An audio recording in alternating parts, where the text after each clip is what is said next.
అందరికీ good afternoon అండి. ముందుగా నన్ను ఇక్కడికి ఇన్వైట్ చేసిన వాసు గారికి thank you so much sir. మీరు ఇందాక వన్ సైడ్ లవ్ సినిమాతో కంపేర్ చేసిన చాలా బాగుంది. నేను ఇప్పుడే అది వింటుంటే రియలైజ్ అయ్యాను. నేనే ప్రేమిస్తున్నాను తప్ప నన్ను ఎవరు ప్రేమించట్లేదు అనుకుంటున్నాను. నేను ఈ ఈవెంట్కి రావడానికి టూ ఇంపార్టెంట్ థింగ్స్. ఒకటి నా ముందున్న అరవింద్ గారు, రెండోది అక్కడ ఉన్న గీతా ఆర్ట్స్ లోగో. మా గాడ్ ఫాదరు, మా మాతృ సంస్థ, వాళ్ళ ఈవెంట్ అన్నాక కంపల్సరీ రావాలి.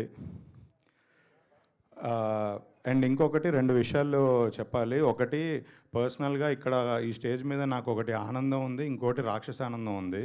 ఆనందం ఏంటంటే హర్షిత్. సో కోవిడ్ టైంలో 2020లో హర్షిత్నితో కూర్చొని నేను రాహుల్ ఇద్దరం కలిసాము. రాహుల్ రవీంద్ర డైరెక్టర్ ఇద్దరం కలిసి అప్పుడు గర్ల్ ఫ్రెండ్ సినిమా రష్మిక గారి దగ్గరికి వెళ్ళకముందు ఒక చిన్న బడ్జెట్లో ఒక అప్కమింగ్ యాక్ట్రెస్తో చేద్దాం అనుకున్నాం. అప్పుడు హీరో హర్షిత్. సో ఫస్ట్ తనకే కథ చెప్పాము అప్పుడు, కానీ తర్వాత అది మేము చేయలేకపోయాం. బట్ హర్షిత్ దాని తర్వాత మంచి మంచి సినిమాలు సెలెక్ట్ చేసుకుంటూ ఇప్పుడు ఈ దివానా ట్రైలరు, సాంగ్స్ అన్నీ చూసాం. ఈ సినిమా చాలా పెద్ద హిట్ కొట్టి అప్కమింగ్ టాలెంట్లో నెంబర్ వన్గా ఉండి ఇంకా మంచి సినిమాలు చాలా చేసి పెద్ద హీరో అవ్వాలని కోరుకుంటున్నాను. అది లోపల నుంచి వచ్చే ఆనందం.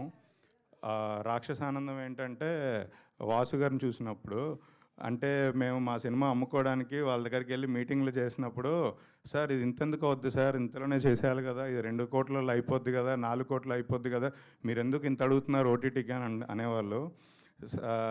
అప్పుడు మేము ఎంత చెప్పినా ఆయన నమ్మేవాళ్ళు కాదు, మమ్మల్ని దొంగల్లా చూసేవాళ్ళు. ఇప్పుడు ఆయనే ఒక సినిమా తీసి అనుకున్న బడ్జెట్ కన్నా చాలా ఎక్కువ ఖర్చు పెట్టి ఇంత క్వాలిటీతో తీసినప్పుడు ఆయనకి ఇప్పుడు మా బాధలన్నీ అర్థమై ఉంటాయి. సో లోపల ఇప్పుడు తెలిసి వచ్చింది ఈయనకి అని ఒక ఫీలింగ్ ఉంది నాకు. జోక్స్ అబౌట్ వాసు గారికి, శ్రీదేవి గారికి కూడా ఈ సినిమా చాలా పెద్ద హిట్ అయ్యి వాళ్ళ ప్రొడ్యూసర్స్ అవ్వాలన్న వాళ్ళ డ్రీమ్ అచీవ్ అయ్యి ఇంకా ఫర్దర్గా కూడా చాలా మంచి సినిమాలు చేయాలని కోరుకుంటున్నాను. వాసు గారు చెప్పినట్టు ఈ సినిమా ఫస్ట్ సాంగ్స్ దగ్గర నుంచి టీజర్, ట్రైలర్ అన్నీ ఎప్పటికప్పుడు నాకు చెప్తూ ఉండేవాళ్ళు.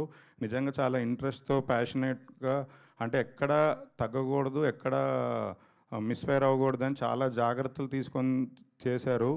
సో మీ ప్యాషన్కి, మీ ఇంట్రెస్ట్కి పక్కా సూపర్ హిట్ కొడతారండి. అలాగే ఈ సినిమాకి పనిచేసిన DOP Vamshi Pachipulusu, music director Harshit, heroine అందరికీ ఈ సినిమా ఒక మంచి మెమరబుల్ ఫిలింగా నిలిచిపోయి దీని తర్వాత ఇంకా మంచి మంచి సినిమాలు చేయాలని కోరుకుంటున్నాను. థ్యాంక్ యూ అండి. అండ్ ఇక్కడికి చిన్న సినిమాలకు సపోర్ట్ చేయడానికి వచ్చిన విశ్వక్సేన్ గారికి థ్యాంక్ యూ ఫ్రమ్ వీళ్ళందరి తరఫున. ఇలాంటి సినిమాలు మీలాంటి స్టార్స్ వచ్చి ప్రమోట్ చేస్తేనే ఇంకొంచెం రీచ్ ఎక్కువ వెళ్తుంది. Thank you so much for that. సరే, ధీరజ్ గారు ఒక క్వశ్చన్ ఉంది మా సైడ్ నుంచి. అమ్మాయిల ప్రేమ గొప్పదా, అబ్బాయిల ప్రేమ గొప్పదా? ఆబ్వియస్లీ అబ్బాయిల ప్రేమ గొప్పది. ఎందుకండి? మీరు అబ్బాయిల కష్టాలు మీకు ఏం తెలుసు అండి? మా పెయిన్ మీకు ఏం తెలుసు? ఒకటి చెప్పండి, ఒకటి చెప్పండి. ఎందుకండి మీరేంటండి ఏం సపోర్ట్ చేయరు? రండి తోడుగా. అమ్మాయిల ప్రేమ కూడా గొప్పదేనండి.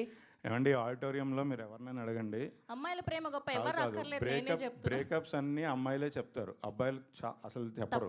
తప్పు చాలా తప్పండి. అమ్మాయిలే బ్రేకప్ చెప్పి మనసు విరగొట్టి వెళ్ళిపోతారు. చాలా నిలబడి నేను వెనకబడి నేను పెళ్లి చేసుకున్నానండి. సరే, మీరు ఒక్కళ్ళు ఎపిక్ క్లాసిక్ అండి, మీ తర్వాత మేము మాత్రం అబ్బాయిలు మేము. సరే, ఓకే, మీ దృష్టిలో అయితే అబ్బాయిల ప్రేమే గొప్పదంటారు. ఓకే. అండ్ ఇప్పుడు మా డైరెక్టర్ శ్రీకాంత్ గారిని మాట్లాడవలసిందిగా